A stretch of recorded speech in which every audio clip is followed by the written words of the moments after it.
నమస్తే, welcome back. నోరుంది కదా అని నోటికొచ్చి మాట్లాడటం, చెయ్యుంది కదా అని చేతికొచ్చింది రాయడం, లేదు సోషల్ మీడియా మా అబ్బ సొత్తు కదా అని నచ్చిన కామెంట్స్ పెడుతూ చెలరేగిపోతుంటే ఎప్పటికైనా పాపాల పుట్ట నిండాల్సిందే కదా. సో ఇప్పుడు తాజాగా ఉన్న అప్డేట్ ఏంటంటే, వైసీపీ అధికార పేజ్ పోస్ట్ ఏదైతే ఉందో, వైకాపా పార్టీకి సంబంధించిన అధికార ఫేస్బుక్ పేజీని కేంద్రం సూచనల మేరకు మొత్తానికి మెటా నిలిపివేసింది, దాన్ని బ్లాక్ చేసింది. సో ఖచ్చితంగా ఏం బ్లాక్ చేసినా ఏం జరిగినా వీళ్ళు ఏడుపంతా ఎక్కడ ఉంటుంది? చంద్రబాబు నాయుడు గారి మీదే, టీడీపీ శ్రేణుల మీదే. ఎందుకంటే మొన్నటికి మొన్న మరొక్కసారి జూన్ 6న లేదా జూన్ 6న 12నో వెన్నుపోటు దినముగా ప్రకటించుకున్నారు. వాళ్ళు ఎవరికి ఎవరు వెన్నుపోటు పొడిచారు? ప్రజలందరూ కలిసి వీళ్ళకి 11కే పరిమితం చేయడం అనేది ప్రజలే వెన్నుపోటు పొడిచారు కదా. అది అనలేక తొందరపాట్లో అనేసి ఇంకా అమ్మో 4 ఖర్చుకొని చంద్రబాబు నాయుడు గారని తోసేశారు.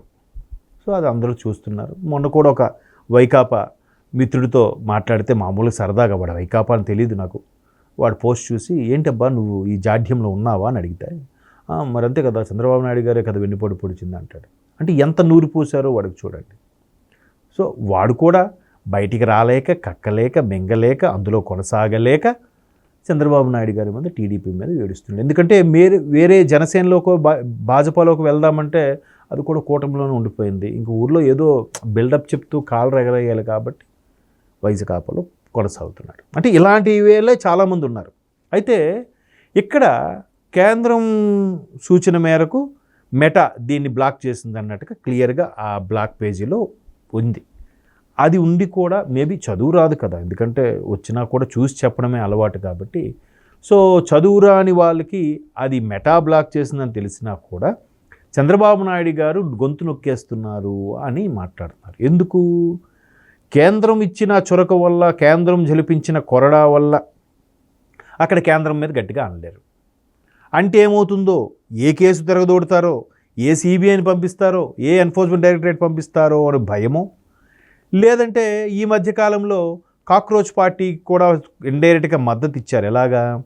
ఓటు చోరీ జరిగింది, రాహుల్ గాంధీ గారు అన్నట్టే ఓటు చోరీ జరిగింది అనేది ఒక చిన్న నినాదం వినపడింది వైకాపా నుంచి కూడా. సో ఇండైరెక్ట్గా పెద్ద కాంగ్రెస్కి పిల్ల కాంగ్రెస్ సపోర్టు. ఎందుకంటే ఆ తానులోంచి వచ్చిన మొక్కే కదా ఇది, పెద్ద కాంగ్రెస్ అంటే ఈ పిల్ల కాంగ్రెస్. కాబట్టి ఈ పరంగా ఆలోచించి అందుకు మనం ఈ స్టేట్మెంట్ ఇవ్వడం వల్ల కేంద్రం మనల్ని నొక్కిందా, సరిగ్గా గోబగుయ్యమనేలాగా ఈ ఫేస్బుక్ వైకాపా అధికార పేజీని బ్లాక్ చేసిందా అని బుర్రలు పట్టుకుంటున్నారు. ఇప్పుడు ఇదే సందర్భంలో మరొక విషయం కూడా మీకు చెప్పాలి. ఏంటంటే వైకాపా భాజపాకి ఎప్పుడూ చిరకాల మిత్రుడే. మొన్న వచ్చారు మీరు టీడీపీ జనసేన, మిమ్మల్ని మేము అంతగా పట్టించుకోమని అమిత్ షా గారు పవన్ కళ్యాణ్ గారితో అన్నారట కదా. మరి ఇప్పుడు వైకాపా ఫేస్బుక్ పేజీని బ్లాక్ చేసినప్పుడు కూడా అమిత్ షా గారు ఇంకా వైకాపాయే మా చిరకాల మిత్రుడు అని అనుంటారా? మరి ఆ విశ్లేషకులకి, మేధావులకే తెలియాలి. అయితే ఇక్కడ ఇలాగ బ్లాక్ చేసిన తర్వాత ఎందుకు చేయకూడదు? ప్రతీదీ విమర్శ, ప్రతీదీ అడ్డగోలుగా బాణాలు సంధించడం, నోటికొచ్చిన బూతులు, ప్రతీది కూడా. అప్పుడు మొన్న ఒక ఆయన వైకాపా ప్రభుత్వంలో చాలా దారుణంగా మాట్లాడి అబ్బా కొడుకుల్ని లేపేస్తా, నరికేస్తా, చంపేస్తా అన్న మనిషి చెప్పకూడు తిని బయటకు వచ్చినా కూడా మరలా నాకు జగనన్న చెప్పలేదు కాబట్టి వాళ్ళు బతికిపోయారు, జగనన్న ఒక్క సైగ చేస్తే చాలు స్మాష్ అయిపోతారంట. ఏంటి హైదరాబాద్ వచ్చి హైదరాబాద్లో ఇంటర్వ్యూలు ఇస్తూ.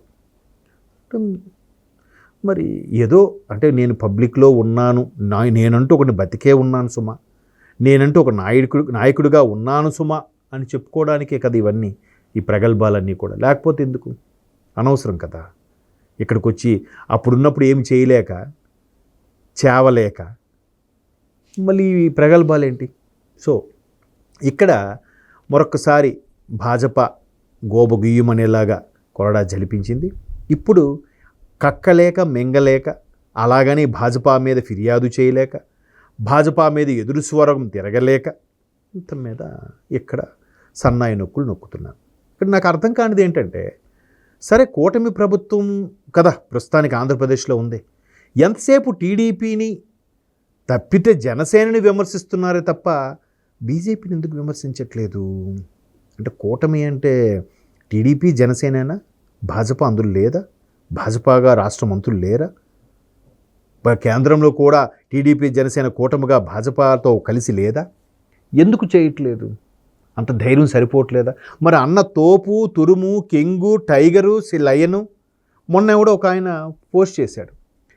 తలపతి విజయ్ ముఖ్యమంత్రి అయిన తర్వాత అంతకుముందు అవ్వనివి లయన్ ఎప్పుడు ఒక్కడే ఉంటుంది అని చెప్పి తలపతి విజయ్ అంటుండగా పక్కన జగన్మోహన్ రెడ్డి గారి ఫోటో పెట్టి విజయ్ ఈయన దృష్టిలో పెట్టుకొని అన్నాడని, విజయ్ ఈయన తీసుకునే పథకాలని ఆసరాగా తీసుకొని అక్కడ పబ్లిసిటీ చేయడం వల్ల గెలిచాడని అని బ్యాండ్ బాజా సెల్ఫ్ డబ్బా కొట్టుకున్నారు.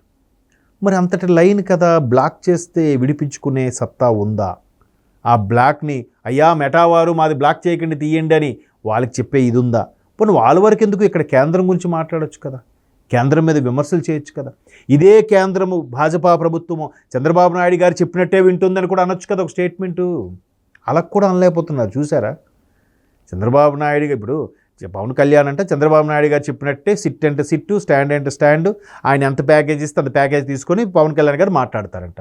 మరి మోదీ షా ద్వయం కూడా చంద్రబాబు నాయుడు గారు చెప్పినట్టే మాట్లాడతారా? రేపు మాపు అది కూడా అంటారు.